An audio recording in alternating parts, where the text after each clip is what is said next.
What is Feng Shui? The literal translation gives it away. Wind and water. And if we take the two words at face value, one might assume that more wind and more water must surely equal better Feng Shui. But is that really that simple? Many years ago, my family and I set out on a road trip to Western Australia, a land where wind and water are not merely abundant. They are relentless. Whether this constituted good Feng Shui, I still cannot say. But what I do know is this. The wind and the water of that extraordinary place created miracles that I will carry with me for the rest of my life. Our journey began in Perth, winding north along the Indian Ocean Drive towards nature's window.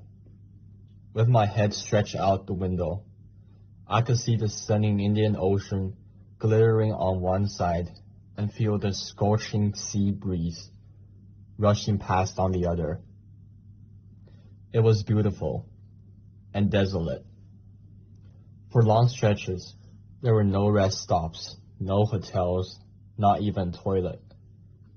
I remember one moment when I simply could not hold it any longer and relieved myself beneath a tree. Within minutes, my body and the car were crawling with ants. In that instant, I understood. I was the intruder. This was their home, and I had trespassed with a disrespect I instantly regretted. But let me return to the wind and the water, and to the rare miracle they created. Our first stop was actually a detour, Wave Rock, a destination not even on our original trip. Near the small town of Hayden in Western Australia stands a massive granite cliff, shaped like a towering wave frozen in time. It rises about 15 meters high and stretches roughly 100 meters across, bearing a history of 2.7 billion years. The colorful stripes across its surface are not paint or graffiti. They are the lingering fingerprints of rain, washing minerals down the ancient rock face over millions of years.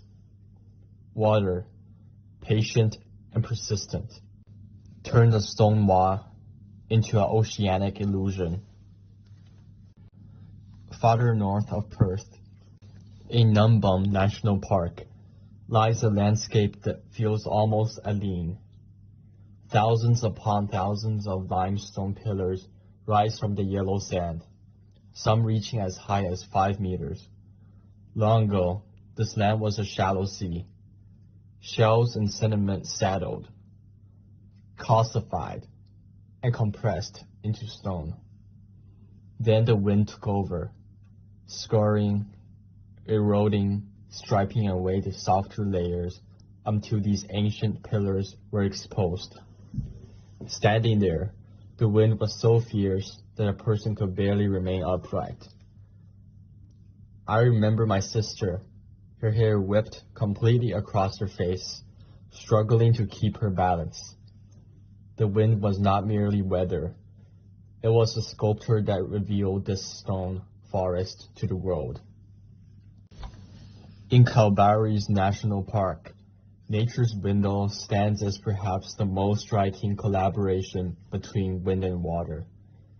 It is formed from layered Tumblagorda sandstone over vast stretches of time. The Murchison River relentlessly eroded the canyon walls, while rainwater seeped into rock crevices, dissolving and hollowing out cavities. Meanwhile, the relentless inland wind howled through the gorge, grinding and polishing the stone. Slowly, the center of the rock wore away, leaving behind a natural frame, a window carved by nature itself, through which one can gaze out over the canyon and the river below. The heat there was so extreme that my phone simply shut down. The ultraviolet radiation was so intense that not a silver of skin could be exposed. I remember looking at my son's scorched head and realizing how utterly small human comfort is in the face of such elemental power. On the northern coast, near Perth, Hutt Lagoon reveals yet another wonder born of water and light. The lake's cereal pink color comes from Dunaliella salina, a salt-loving algae that produces beta-carotene. Depending on water levels, sunlight intensity, and salinity, the lake shifts in color, sometimes soft rose, sometimes deep magenta, sometimes almost violet. It is as if the water itself is alive, painting its own surface in response to the wind and the sun. So after all these years, do I believe that Western Australia has good feng shui? I have come to realize that the question itself misses the point. True feng shui is not simply the accumulation of more wind and more water. It is the harmony between these forces and the land they shape. Wind and water are not passive elements. They are the patient sculptures of time, carving miracles out of stone, sand, and shell. They remind us that we are visitors in a world that was never truly ours, and that the greatest fortune lies not in dominating nature, but in respecting it.